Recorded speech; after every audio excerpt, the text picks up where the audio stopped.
우리 옆 사람 같이 인사하겠습니다. 믿음으로 도전합시다. 이렇게 인사하겠습니다.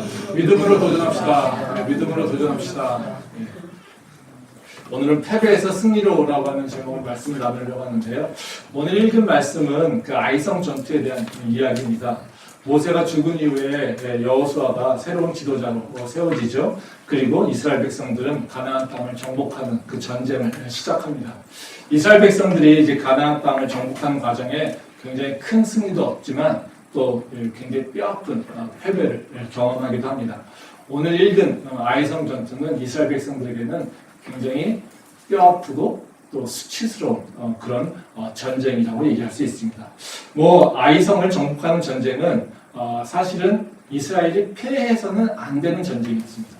그러니까 패할 수가 없는 전쟁이었던 거죠. 근데 이스라엘이 완전히 패했기 때문에 더 뼈도 아프고 그리고 또 더 수치스럽다는 거죠. 그래서 이 여호수아가 이 아이성 전투에서 패배하고 난 후에 이 분을 사귀지 못해가지고요 하나님한테 원망을 엄청나게 합니다. 슬픔뿐만 아니라 원망까지 하면서 온갖 불평을 다 증가하는 거죠. 말씀 한번 보도록 하겠습니다. 여호수아 7장 3절에서 5절 말씀입니다. 여호수아에게로 돌아와 그에게 이르되 백성을 다 올라가게 하지 말고 2-3천 명만 올라가서 아이를 치게 하소서.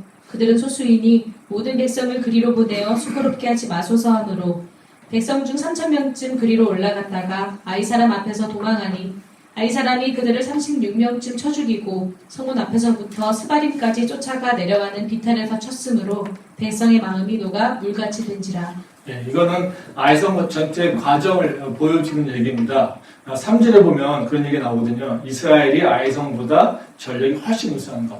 이렇게 나옵니다.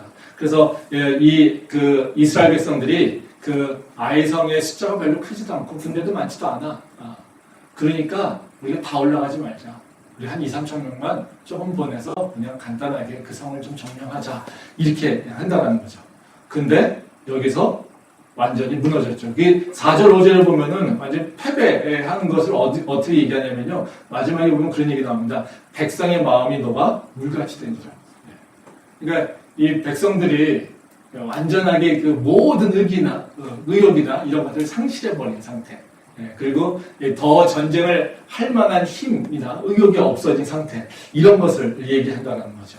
그래서 이 패배는 그냥 단순하게 몇 사람의 패배가 아니라 이스라엘 백성들 전체가 어떻게 해요? 그냥 저렇게 조그만, 그리고 저렇게 그 작은 아이성도 뺏지 못하면서 우리가 무슨 전투를, 우리가 무슨 가나안 땅을 이러면서 완전히 그 패배감에 사로잡혀 있는 게 바로 이 아이성 전투라는 거죠. 그러면 우리가 생각해 볼 필요가 있겠죠. 왜 아이성 전투에서 패배했을까? 되게 무시하면서 조금만 보내시죠. 이런 전투. 그런 성을 점령하려고 갔는데 왜 패배했을까? 분명히 이유가 있겠죠. 성경에 보면 굉장히 분명하게 설명을 하고 있습니다. 다른 것이 아니라 이스라엘 백성들이 범죄했기 때문에 그렇다는 거죠. 특히 아간이라고 하는 사람이 범죄했기 때문에 그렇습니다. 말씀 보도록 하겠습니다. 여호수아 7장 1절 말씀입니다. 이스라엘 자손들이 온전히 바친 물건으로 말미암아 범죄하였으니 이는 유다 지파 세라의 증손 삽디의 손자 갈미의 아들 아간이 온전히 바친 물건을 가졌습니다. 이거는 이제 무슨 죄가 졌는지 이제 아이성 전투 시작하기 전에 이제 배경이 나옵니다. 이게 1절 말씀인데요. 바로 아간이라고 하는 사람이 하나님께 바친 물건, 즉 말하자면 헌금을 손댔다는 겁니다. 하나님께 헌물한 것들. 그러니까 여기 보면은 온전히 바친 물건으로 말미암아 범죄했다고 하잖아요. 그러니까 온전히 바쳤다는 건 뭐냐면요. 다 헌금하고 헌물하고 하나님께 드렸던 것. 이것들을 아간이 손을 댔다는 겁니다.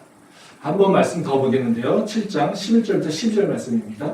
이스라엘이 범죄하여 내가 그들에게 명령한 나의 언약을 어겼으며 또한 그들이 온전히 바친 물건을 가져가고 도둑질하며 속이고 그것을 그들의 물건들 가운데 두었느니라. 그러므로 이스라엘 자손들이 그들의 원수 앞에 능히 맞서지 못하고 그 앞에서 돌아섰나니 이는 그들도 온전히 바친 것이 됨이라. 그 온전히 바친 물건을 너희 중에서 멸하지 아니하면 내가 다시는 너희와 함께 있지 아니하리라. 이거는 하나님께서 이스라엘 백성들에게 너희가 왜 전쟁이 졌는지를 구체적으로 설명해 주고 있는 부분입니다. 그래서 거기 보면 그 11절 말씀에 보면 그런 얘기 나오잖아요. 밭의 물건을 가져가고 도둑질하며 속이고 이렇게 나오고요. 12절 말씀에 보면 그런 얘기 나옵니다. 그러므로 이스라엘 자손들이 그들의 원수 앞에 능히 맞서지 못하고. 그러니까 이 앞쪽에 1절 말씀에서는 아간의 범죄가 나오고요. 그리고 11절과 12절 말씀에서는 하나님께서 다시 한번 아간의 범죄를 뭐로 표현합니까? 너희가 도둑질했다. 내 것을 도둑질했다. 나에게 범죄했다. 이렇게 얘기하고 그들이 그것 때문에 너희가 원수 앞에서 능히 맞서지 못할 거야. 이렇게 얘기를 한다는 거죠. 즉 성경에서는 분명하게 얘기하는 것이 아이성에서 패배한 이유는 바로 이스라엘 백성들이 특히 아간이라고 하는 사람이 하나님께 드린 헌물을 침범함으로 도둑질함으로 하나님께서 분노하셔서 바로 이스라엘 백성들이 전쟁에서 패배하게끔 하셨다 이렇게 얘기합니다. 근데 이걸 성경 말씀대로 그대로 이해한다라면 뭐 우리가 조금 너무 가혹한 부분도 있는 것 같아요. 왜 그렇습니까? 아간이라고 하는 사람의 존재가 그렇게 대단한 존재는 아니거든요. 그러니까 아간이라고 한 사람이 범죄를 했는데 이스라엘 백성 전체가 다 전쟁에서 패했다? 이건 너무 이렇게 점프되는 거 아닌가요? 그렇죠? 뭐 아간이라는 사람이 여호수아 정도 된다면 아니면 그 뭐 리더가 된다면 장군이나 이렇게 된다면 어때요? 그 장군이 잘못했으니까 그 부하가 또 같이 이제 뭡니까 이렇게 그 전쟁이 패하거나 한다면 좀 이해가 된다는 거죠. 근데 우리는 아간이라고 하는 사람이 어떤 존재인지 잘 몰라요. 어찌 보면 숨어 있는 그냥 일반 백성, 아주 작은 존재, 아무도 관심 갖지 않는 존재, 뭐 이런 존재 아니겠습니까? 근데 그런 사람이 범죄했다고 해서 이스라엘 전체가 전쟁에서 패배했다. 이것을 징벌로 했다라고 한다면 그 하나님은 어떤 분입니까? 너무 가혹하지 않아요. 그러니까 우리 교회에서 그냥 잘 모르는 그냥 우리 청년 중에 한 사람이 뭔가 범죄했습니다. 근데 그럴 때 우리 교회 전체가 다 징벌을 받아요. 우리 이해할 수 있겠습니까? 이걸 공의 하나님이라고 얘기할 수 있겠습니까? 우리는 그걸 동의 못하잖아요. 그렇죠? 이것도 똑같은 상황이라는 거죠. 그럼 이걸 그냥 단순하게 성경에서 나오는 아간 전원 때문에 이렇게 치부하기는 좀 우리는 좀 이렇게 석연치 않다는 거죠. 우리가 이제 성경에서 나오는 사건을 어떻게 바라보느냐라고 하는 것도 되게 중요하게 이해를 해야 될 필요가 있습니다. 성경은 다 사건들이 나오기도 하고 또 교훈도 나오잖아요. 근데 특히 이제 구약 성경 같은 경우는 다 역사적 사건들이 계속해서 이어지고 있다는 거죠. 근데 그 성경에 나오는 역사적 사건은 우리가 어떻게 이해해야 되냐면 역사적 상황을 이해하는 걸로 끝나서는 안 됩니다. 그 역사적 상황을 이해하는 것뿐만 아니라요, 거기에는 영적 의미가 있다라는 거죠. 그러니까 하나님께서 이스라엘 백성들에게 어떤 사건을 일으키게 하신 것은 그 시대적 상황 때문에 일으킨 거라기보다는요, 바로 영적인 의미를 우리한테 알려주기 위해서 그 상황을 만드신 거라는 거죠. 그래서 우리가 성경을 읽을 때 어떤 역사적 사건을 바라볼 때 그냥 단순하게 시대적 상황이 이렇고 이런 사건이 일어났네, 이 시대를 이해하거나 이런 걸로만 그치는 것이 아니라 거기 횡간에 있는 영적 의미가 무엇인지를 좀 살펴봐야 된다는 거죠. 그래서 바로 예수님께서 그 여호수아를 통해서 예수님이 예표되지 않습니까? 그리고 출애굽을 통해서 우리가 구원이라고 하는 것이 예표되지 않습니까? 모세를 통해서 율법이라고 하는 것이 예표되듯이 이 아이성에서 전투를 패배한 것이라고 하는 것, 이 사건은 단순하게 그냥 졌다, 한 놈이 범죄했어, 이걸로 끝나는 것이 아니라 거기에는 분명히 영적인 의미가 있다는 거죠. 그래서 우리는 그 성경을 바라보면서 영적 의미에 더 관심을 갖고 있어야지 됩니다. 그래서 오늘 제가 나누려고 하는 말씀은 다른 것이 아니라 이 아이성 전투에서 패배한 것의 그 영적인 의미를 한번 생각해 보려고 합니다. 그래서 이들이 왜 패배했는가, 그 영적 원인을 한번 찾아보고요. 그러면 우리가 이런 비슷하게 영적인 도전과 또 영적인 전쟁을 하려고 할 때 어떻게 이것을 이겨낼 수 있는가, 이 부분에 대해서 이제 생각을 좀 해보도록 하겠습니다. 그래서 아이성 전투 통해서 우리가 세상에서 살아갈 때 영적으로 패배하는 자가 아니라 영적으로 승리하여서 바로 이제 세상에서도 이기는 자 이것을 거듭날 수 있기를 소망합니다. 그러면 첫 번째로요, 이스라엘 백성들이 전쟁에서 패한 영적 원인은 뭐냐라는 거죠. 이스라엘 백성들이 전쟁에 진 이유는 그들이 싸우는 전쟁에 대해서 잘못 정의를 하고 있었다는 거죠. 잘못 이해하고 있었다는 겁니다. 그러니까 이스라엘 백성들은 가나안 정복 전쟁을 단순하게 육체적 전쟁 또는 자기의 영토를 찾는 전쟁으로 이해하고 있어서 바로 이런 패배가 왔었다는 겁니다. 그 가나안 전쟁이라고 가나안 땅을 정복하는 전쟁을 바로 하나님의 백성으로서의 영적인 전쟁을 치른다라고 생각하는 것이 아니라 그냥 단순하게 내가 선택해서 또는 내가 살 곳을 내가 거주할 곳을 이걸로 이것을 확보하는 것을 이해했기 때문에 그렇다는 거죠. 말씀 한번 보겠습니다. 여호수아 6장 3절에서 4절 말씀입니다. 너희 모든 군사는 그 성을 둘러 성 주위를 매일 한 번씩 돌되 엿새 동안을 그리하라. 제사장 7은 7 양각 나팔을 잡고 언약궤 앞에서 나아갈 것이요 7째 날에는 그 성을 7번 돌며 그 제사장들은 나팔을 불 것이며. 한 절 더 보겠습니다. 7장 3절 말씀입니다. 여호수아에게로 돌아와 그에게 이르되 백성을 다 올라가게 하지 말고 2-3천 명만 올라가서 아이를 치게 하소서. 그들은 소수이니 모든 백성을 그리로 보내어 수고롭게 하지 마소서 하므로. 이 말씀은 이제 아까 6장에 나오는 거는 여리고성을 공격하는 것에 대한 얘기고요. 그리고 7장에 나오는 거는 아이성을 공격하는 것을 얘기하고 있습니다. 근데 이 6장의 여리고성을 함락하는 것은 이스라엘 백성이 큰 대승을 거뒀죠. 근데 이것과 아이성을 공략하는 것이 완전히 차이가 있습니다. 그러니까 이 6장에서 이제 여리고성을 함락하는 것은 바로 가나안 땅 정복하면서 이제 첫 번째 전쟁인데요. 이걸 보게 되면요, 바로 이스라엘 백성들이 재밌는 거는 칼과 창으로 싸우지 않았다는 겁니다.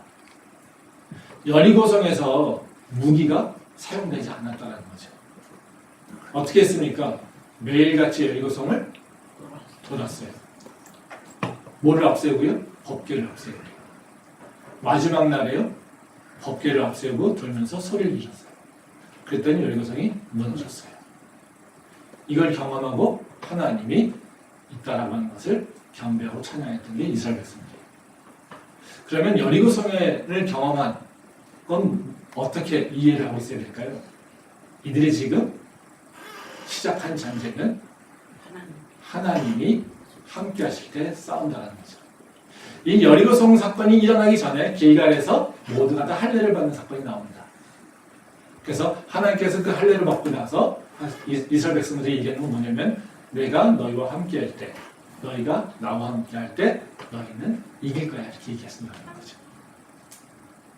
바로 그것을 그 길갈에서의 약속의 말씀을 첫 번째 경험한 게 바로 여리고성이에요. 아주 드라마틱하게 경험을 하죠. 근데 이것을 경험한 이스라엘 백성들이 7장에서 어떻게 해요? 아이성을 보면서 뭐라고 합니까? 쟤네들 짜다. 2-3천 명은 보내면 돼. 이들의 이해는 뭡니까? 육체의 전쟁이죠. 육체적 관점에서 이 전쟁을 이해하고 있다는 거죠. 지금 이스라엘 백성들에게 하나님께서 계속해서 얘기하고 있는 건 뭐냐면 너희가 하는 전쟁은 바로 육에 속한 것이 아니라 바로 내게 속한 것이야. 너희가 하는 전쟁은 육체의 것이 아니라 영적인 것이야. 너희가 이 전쟁을 이기기 위해서는 너희가 무기가 많아서 이기는 것이 아니라 내가 너와 함께 있을 때, 너희가 내 안에 있을 때 너희가 이길 수 있어. 이거는 바로 영적 전쟁인 것을 얘기하고 있는데 이들은 뭐라고요? 그렇게 이해하고 있지 않다는 거죠. 우리가 어떤 삶에 있어서요, 그 문제에 직면했을 때 그 문제를 내가 어떻게 정의하느냐에 따라서 그것에 대한 접근 방법이 완전 다릅니다. 그걸 잘못 정의할 때는요, 그 문제를 해결할 수 있는 능력이 없어요. 그리고 그 문제에 무너지게 된다는 거죠.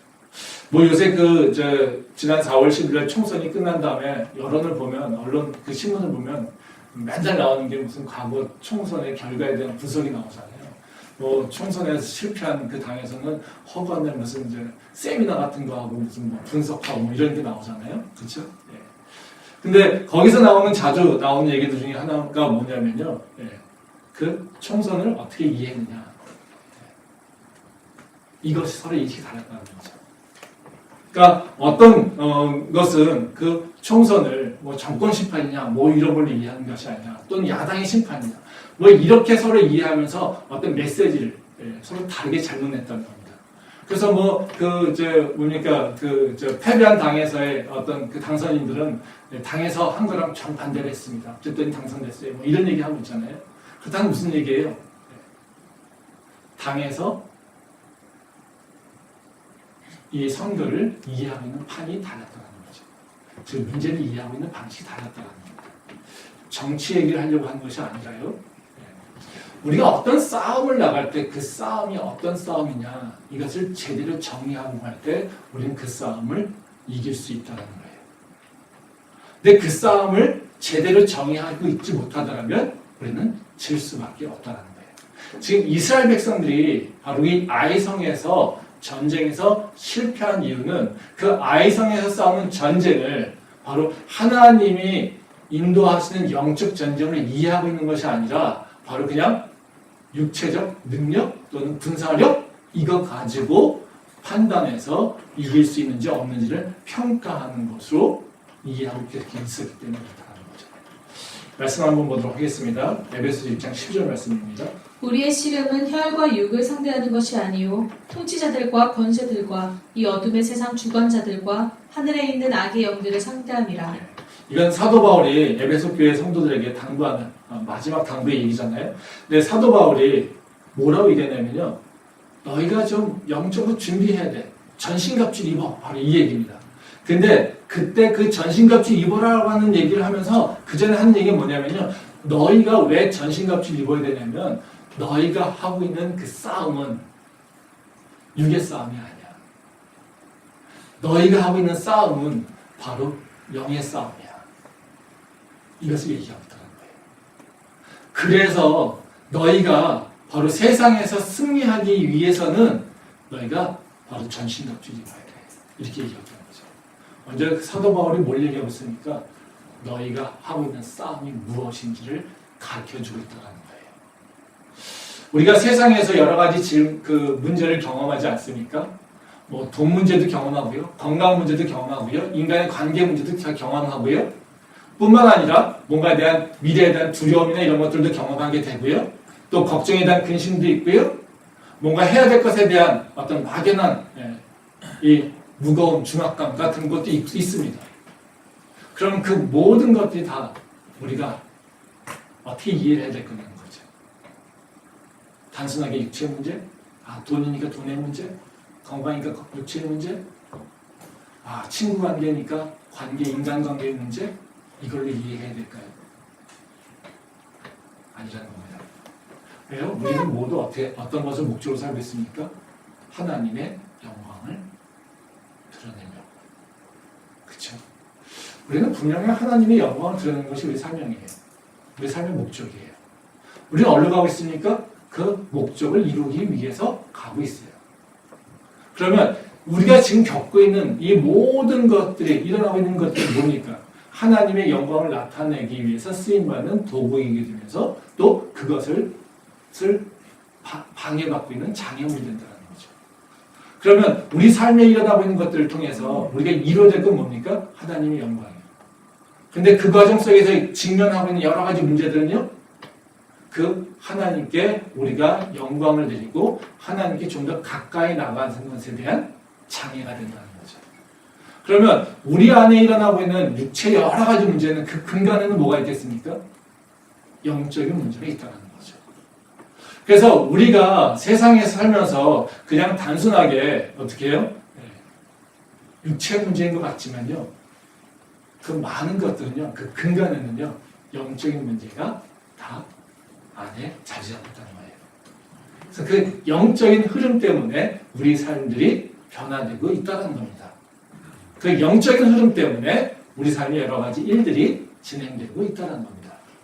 그래서 그것을 그냥 단순하게 육체 문제로만 보게 되면 어떻게 해요? 표피가 되지만, 근데 그 근원적인 영적인 문제를 보게 되면요, 그 문제의 본질을 바라볼 수 있는 바로 능력이 생긴다는 거예요.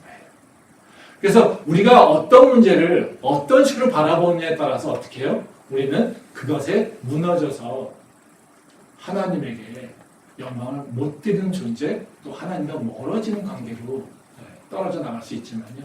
오히려 어떤 경우에는요, 그 문제를 제대로 이해하고 그래서 그걸 통해서 하나님께 영광을 드리는 길로 나간다면 하나님께 더 가까워질 뿐만 아니라 하나님의 영광이 나의 삶에서 드러나고 하나님은 나를 높이는 그런 일이 나에게 벌어진다는 겁니다. 말씀 한번 보겠습니다. 사무엘상 17장 11절 말씀입니다. 사울과 온 이스라엘이 블레셋 사람의 이 말을 듣고 놀라 크게 두려워하니라. 한 절 더 보겠습니다. 17장 26절 말씀입니다. 다윗이 곁에 서 있는 사람들에게 말하여 이르되 이 블레셋 사람을 죽여 이스라엘의 치욕을 제거하는 사람에게는 어떠한 대우를 하겠느냐. 이 할례받지 않은 블레셋 사람이 누구이기에 살아계시는 하나님의 군대를 모욕하겠느냐. 이 말씀은 이제 골리앗을 보고서 사울과 이스라엘 백성들과 다윗의 반응을 보여주고 있습니다. 그 사무엘상 17장 11절 말씀에 뭐라고 하냐면요, 사울과 온 이스라엘이 블레셋 사람의 이 말을 듣고, 즉 골리앗이 나와가지고요, 뭡니까, 되게 그 힘있게, 호기 있게, 야 나와서 싸워, 뭐 이러면서 지금 이스라엘 백성들을 좀 계속해서 굴욕을 주고 있는 겁니다. 근데 그 말에 이제 어떻게 해요? 놀라가지고 어떻게 지금 움츠리고 있는 거예요. 그게 바로 사울과 이스라엘 백성들의 모습이라는 거죠. 근데 17장 26절 말씀에 보면요, 다윗의 얘기예요. 다윗은 뭐라고 얘기합니까? 뒤에 보면 뭐라고 합니까? 이 할례받지 않은 블레셋 사람이 누구이기에 살아계신 하나님의 군대를 모욕하니까. 뭐를 봅니까? 하나님의 백성과 이방인들에 대한 싸움. 즉 하나님이라고 하는 이름, 그리고 하나님의 백성이라고 하는 정체성이 나오죠.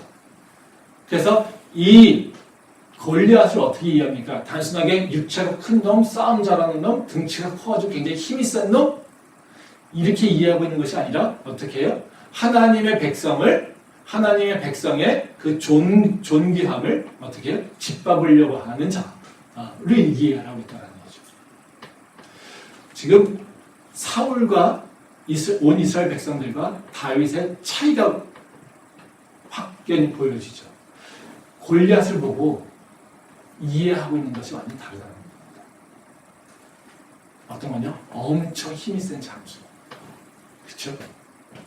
다윗은요, 하나님의 백성의 바로 그 위대함을 무너뜨리려고 하는 존재.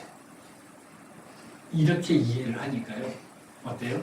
대하는 게 완전히 다르죠. 그래서 이 겉에 것만 바라본 사울과 이스라엘 백성들은 어떻게 해요? 두려워서 숨고요. 아무도 싸우려고 하지 않습니다. 근데요, 다윗은요, 나와라, 내가 저놈을 무찌르겠다. 이러면서 호언장담하며 나간다는 거죠. 두 개의 차이는요, 두 사람의 차이는요, 단순합니다. 문제를 어떻게 이해하고 있느냐는 겁니다. 우리도요, 내 앞에 있는 여러 가지 문제들은요, 어떤 경우는요, 사울과 온 이스라엘 백성들처럼요, 그 문제를요, 겉의 모습만 보면 복잡하고 힘들고 이해하기 어렵고 나를 힘들게 할 것 같고 나를 넘어뜨릴 것 같고 내가 패배하게 할 것 같고 뭐만 보면요, 겉의 모습만 보면 뭘 놓쳐버리고요, 내가 누군지를 놓쳐버리고 그러면 결국에는 그 싸움에서 질 수밖에 없다는 거예요. 근데 하지만요, 다윗처럼 내 앞에 엄청난 문제가 있고 나의 대적자가 있고 나에게 도전되는 일이 있다 하더라도 어떻게 해요? 그 문제를 바로 하나님이 내가 나를 사랑하시고 내가 그분의 바로 그 자녀인 것을 알고 바로 내가 그 정체성에 합당한 모습으로 하나님의 영광을 드러낼 수 있는 길을 찾아야 된다라고 하는 것을 알게 되면 그 문제가, 그 골리앗이, 그 엄청난 나를 괴롭히는 문제들이 어떻게 해요? 그냥 단순하게 하나님의 영광의 도구가 되어버린다는 겁니다. 이것이 바로 우리가 문제를 어떻게 정의하느냐에 따라서 내 인생이 바뀌어버린다는 거죠. 이게 우리가 가져야 될 믿음이라는 것입니다. 저는 우리가 그런 지혜가 있으면 좋겠습니다. 세상의 문제를요, 육체적으로만 이해하고 판단하고 그리고 그것에 주눅드는 것이 아니라요. 이제는 내가 누구인지, 무엇을 향해 가야 되는지, 어떤 열매를 맺어야 되는지 그 상황 가운데 나의 모습과 하나님을 다시 기억하면서 내 삶의 문제를 재정의할 필요가 있습니다. 그때 우리에게 새로운 인생이 시작됩니다. 바로 그런 지혜가 우리 안에 있기를 소망합니다. 그렇다면요, 우리가 어떻게 이런 모습을 바로 실천할까? 그러면 어쨌든 전쟁이라고 하는 게 다시 이해되면요, 어떻게 해요? 전쟁에 동부가 있어야 되잖아요. 무기가 있어야 되지 않습니까? 그럼 우리가 어떻게 싸워서 이길 것이냐라는 거죠. 무엇을 이용할 것이냐라는 거죠. 어떤 무기를 사용할 것이냐라는 거죠. 우리가 영적 전쟁에서 승리할 수 있는 좋은 방법, 이건 다른 것이 아니라요, 바로 영적인 도구를 써야 된다는 겁니다. 바로 하나님께서 우리에게 주셨던 바로 영적인 필살기들이 내 안에서 개발되고요, 다시 그를 활용할 수 있는 믿음의 도전으로 나가야 된다는 겁니다. 말씀 한번 보겠습니다. 여호수아 7장 13절 말씀입니다. 너는 일어나서 백성을 거룩하게 하여 이르기를 너희는 내일을 위하여 스스로 거룩하게 하라. 이스라엘의 하나님 여호와의 말씀에 이스라엘아 너희 가운데에 온전히 바친 물건이 있나니 너희가 그 온전히 바친 물건을 너희 가운데에서 제하기까지는 내 원수들 앞에 능히 맞서지 못하리라. 이 말씀은 이제 아이성의 패배로 하나님에게 온갖 원망과 그 한탄을 하는 이스라엘 백성들에게 하나님께서 하시는 말씀이에요.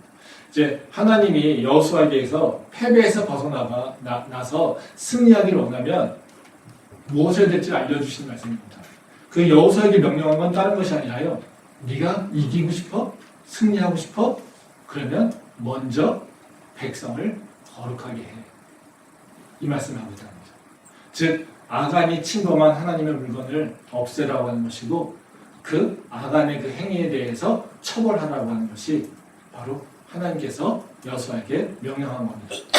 그리고 그 이후에 너희 군대가 새로워질 것이고 너가 이제 이기게 될 것이야 라는 거예요. 즉 하나님께서는 지금 뭐라고 계신 겁니까? 지금 전쟁에서 졌다고 막 그냥 울분하면서 하나님 어떻게 당신께서 우리를 이렇게 약한 아이성 사람들에게 패배할 수 있게끔 하십니까? 하나님께서 우리를 왜 이곳에 부르셨습니까? 뭐 이러면서 난리 쳤을 때 하나님께서 하는 건 뭐냐면요, 먼저 거룩해. 먼저 내 말을 들어. 먼저 내가 한 약속을 네가 지켜야 돼.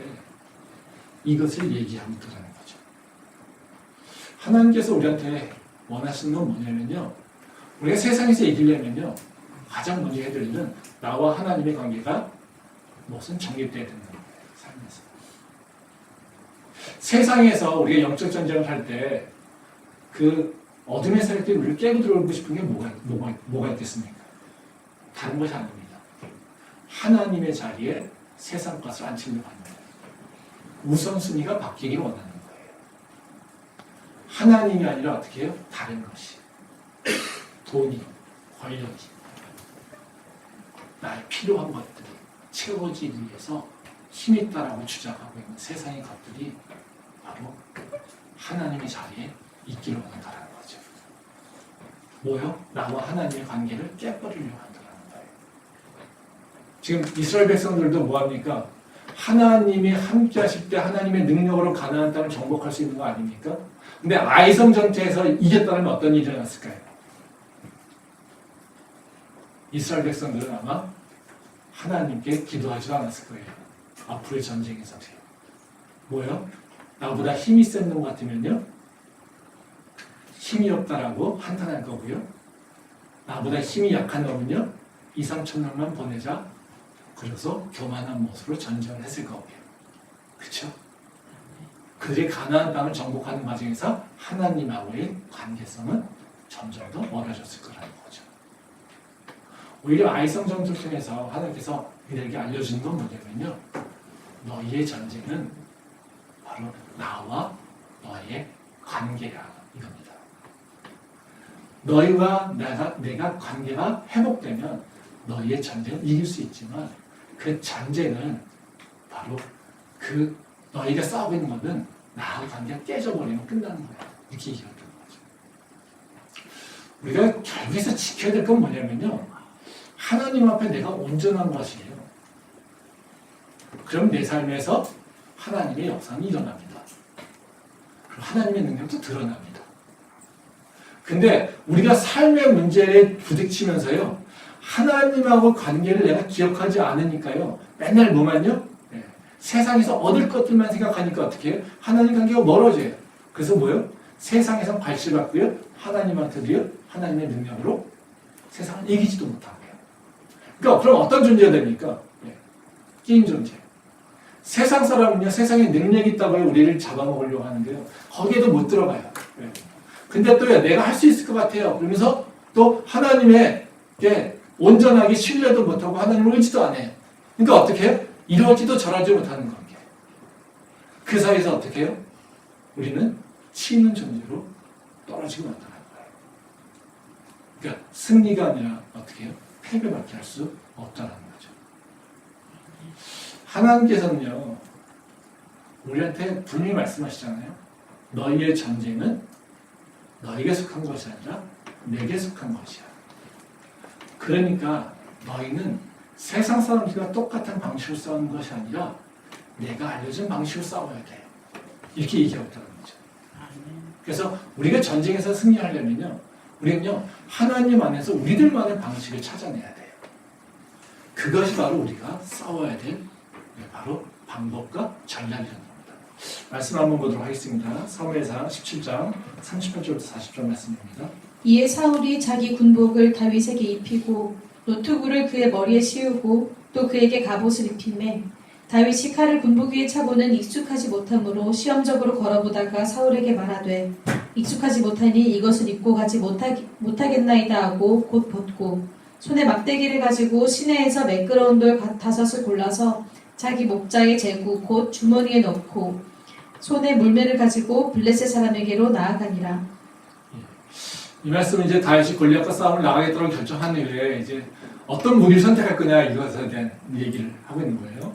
그랬더니 뭐라고 합니까? 야, 너 그래도 골리앗 저놈하고 싸우는데 네가 갑옷도 있고 장도도 가지고 싸워야 되지 않겠냐? 그리고 아끼는 사울의 갑옷을 이렇게 입혀줍니다. 근데 이제 사울은 등치가 엄청 크잖아요. 근데 다윗은 소년이라는 거죠. 그러니까 어떻게 했어요? 갑옷이 맞겠어요? 맞지 않아요. 그러니까 어떻게 해요? 입혀보니까 얘가 갑옷을 못 이겨.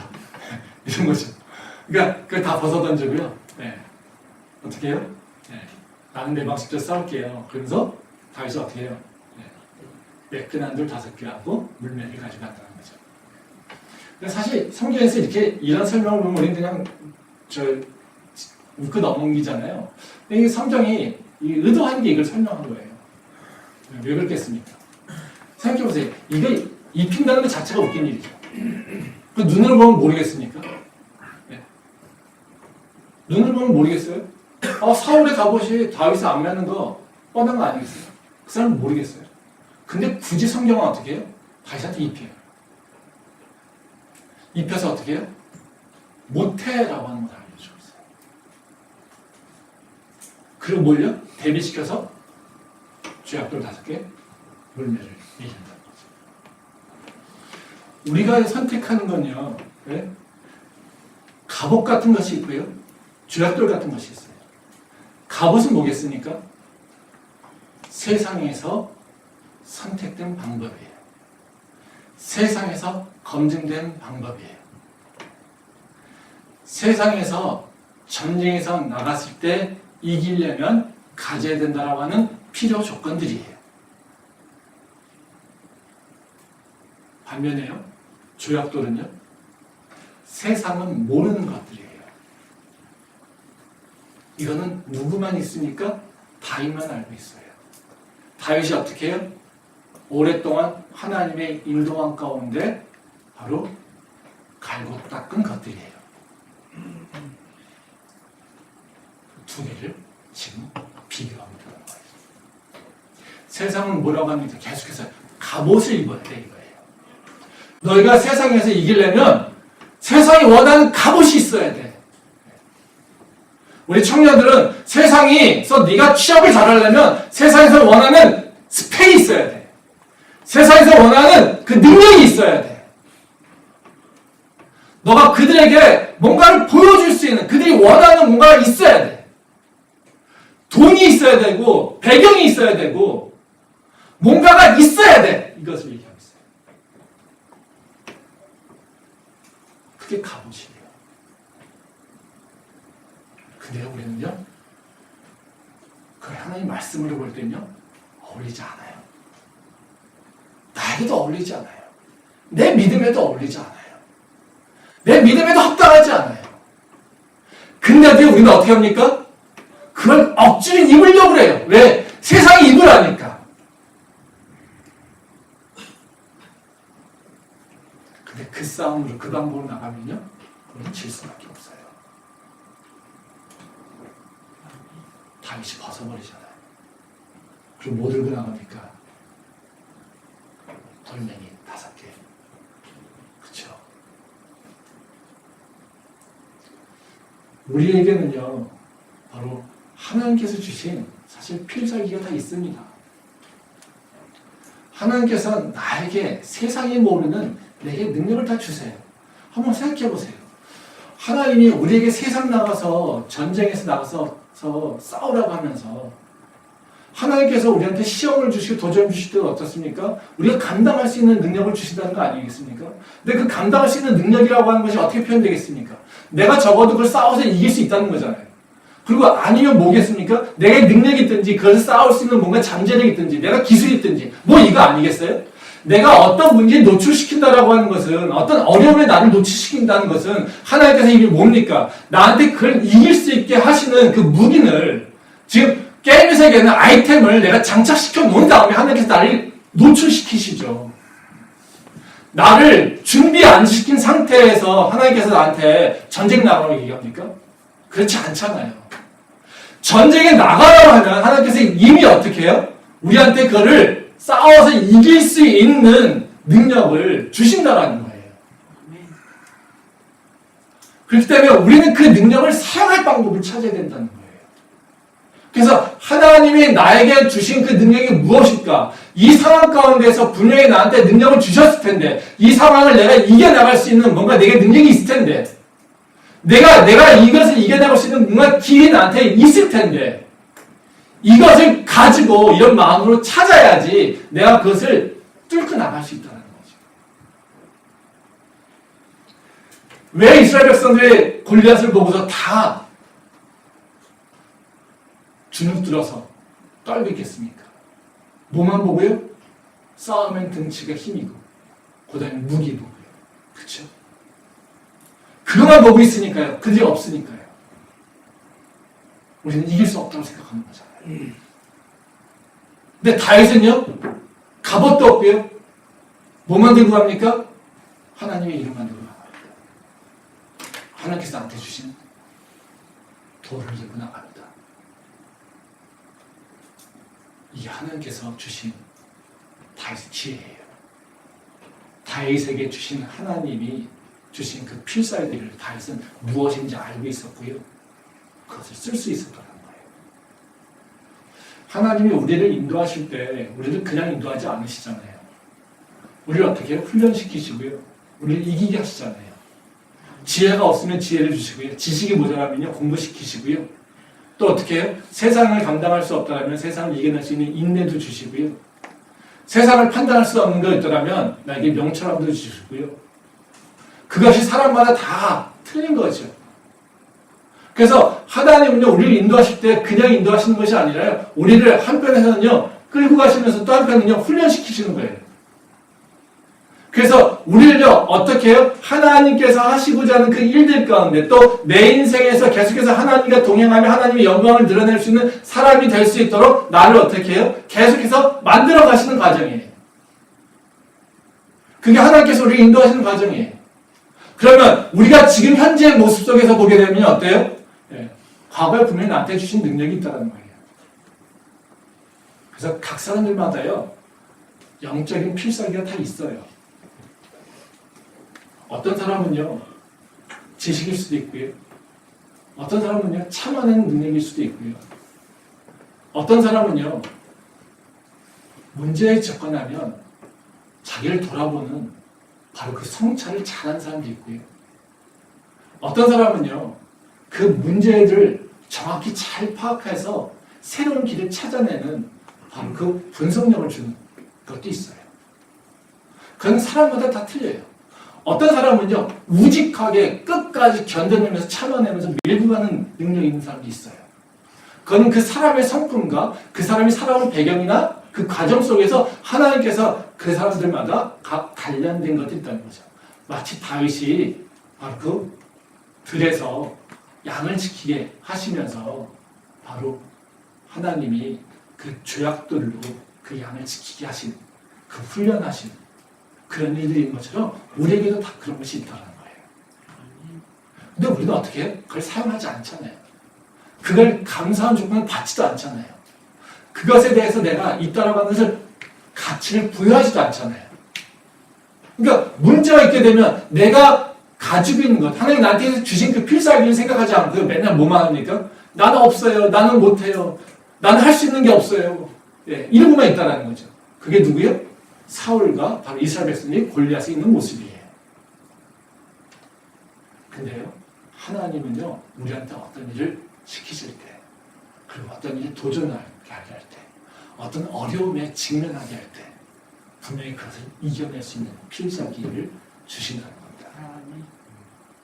각자만의 필살기가 무엇인지 다시 한번 찾아봐야 돼요. 그걸 기억하고요, 내가 믿음의 어려움이 있을 때마다, 믿음의 도전이 있을 때마다, 내가 영적인 성장을 위해서 뭔가 새로운 도전을 하려고 할 때마다 그 필살기를 다시 한번 찾아내야 됩니다. 이렇게 모든 사람들에게 각자마다 갖게 있는 필살기가 있고요. 뿐만 아니라 우리 모두에게 공통적으로 주신 필살기도 있습니다. 그건 다른 것이 아니라요, 기도예요.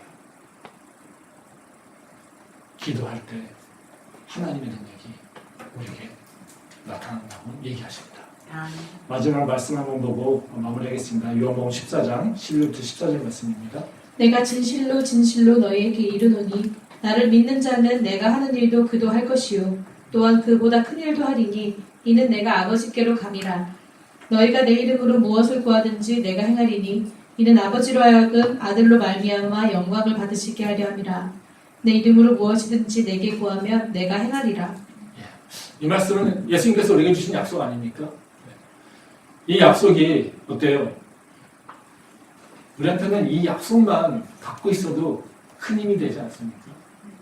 뭐라고 합니까? 그 12절 말씀을 보면요, 이런 얘기입니다. 나를 믿는 자는 내가 하는 일도 그도 할 것이요 또한 그보다 큰 일도 한다. 지금 무슨 얘기예요? 예수님께서 십자가를 앞에 두고 있습니다. 그래서 십자가를 앞에 두고 이 제자들에게 유언처럼 하시는 말씀이 이 말씀이거든요. 야, 내가 이제는 십자가를 지게 될 것이고 내가 부활의 영광에 들어가게 될 거야. 근데 이것은 나한테만 있는 것이 아니라 너희도 마찬가지야. 너희가 매야 될 십자가가 있을 거고 너희가 나와 같이 그 부활에 참여하게 될 거야. 이겁니다. 근데 여기서 예수님께서 뭐라고요? 내가 하듯이 너도 한다라는 겁니다. 그러면 예수님께서 십자가 진 것처럼 우리도 어떻게 해요? 십자가의 고난을 당할 때가 있다는 거예요. 그걸 예수님께서 알고 있어요. 너희가 인생이 나 믿는다고 해서 그냥 계속해서 눌러라 해피한 날만 있는 거 아니야. 너희에게도 나처럼 십자가가 있을 것이고 고난이 있을 것이고 환난이 있을 것이고 조롱하고 많은 것이 있을 것이고 수치심을 느낄 때가 있을 것이고 세상 사람들에게 미움을 받는 날이 있을 거야. 근데 내가 이겨내듯이 너도 이겨낼 것이야. 내가 이겨낸 것보다 너는 더 크게 이겨낼 수도 있을 거야. 이렇게 얘기하고 있는 거예요. 근데 그런 것이 왜냐면 너의 능력으로 이겨내는 것이 아니라 왜? 너희가 없지만 이제 너희와 함께 할 것이기 때문에 네가 그런 상황 가운데마다 나를 부를 때 나는 너에게 응답할 거야. 네가 내 힘으로 기도하면 네가 받고 있는 고난에서 이겨낼 수 있도록 내가 응답할 거야. 이게 바로 하나님께서 예수께서 약속하신 거예요. 우리한테 십자가가 없다라는 것이 아니라요. 우리한테 십자가가 있어요. 우리의 고난과 환란이요? 있어요. 우리가 넘어야 될 바로 믿음의 도전들이 있어요. 이것을 예수님이 모르는 게 아니라는 거죠. 그것이 우리한테 버거운 것도 예수님이 아신다는 겁니다. 그것이 우리한테는 때로는요, 굉장히 고민되고 힘들게 느껴지는 것도 예수님은 아신다는 거예요. 근데요, 예수님이 외면하고 있지 않다는 거예요. 그럴 때마다 나에게 와야 됩니다. 그럴 때마다 나를 찾아야 됩니다. 그러면 내가 응답할 거야. 내 이름으로 무엇이든지 네가 구하면 내가 줄 거야. 우리가 고난을 당할 때 어때요? 해답은 분명한 해답은 하나예요. 기도하면 돼요. 기도 안 하고 딴짓만 하니까 우리가 계속해서 돌아가는 거죠. 기도하면 돼요. 기도하면 우리는 모든 세상의 그 위협과 도전과 그 유혹들을 이겨낼 수 있다는 거예요. 우리가 갖고 있는 내 마음 가운데 있는 그 나를 누르고 있는 것들, 과거의 상처들, 실패들, 이 모든 것들을 다 이겨낼 수 있다는 거예요. 거기에 묶여서 우리가 주저앉아 있는 사람으로 살 수 없다는 거예요. 근데 그것을 딛고 일어나기 위해서는 해야 될 일이 있어요. 하나님께서 나한테 주신 그 필살기를 살릴 뿐만 아니라 우리 모두에게 주신 그 필살기로 나와야 됩니다. 내 이름으로 구하면 주신다고 하신 그 예수님의 약속을 믿고 기도함으로, 간구함으로, 주 앞에 울부짖음으로 나올 때 우리 삶의 문제는 새 길이 열린다는 것입니다. 그 필살기를 우리가 쓸 수 있기를 바랍니다. 그 필살기로 새 힘을 얻게 됩니다. 그 필살기가 우리 삶의 새로운 역사를 만들기를 소망합니다. 아멘. 기도하겠습니다.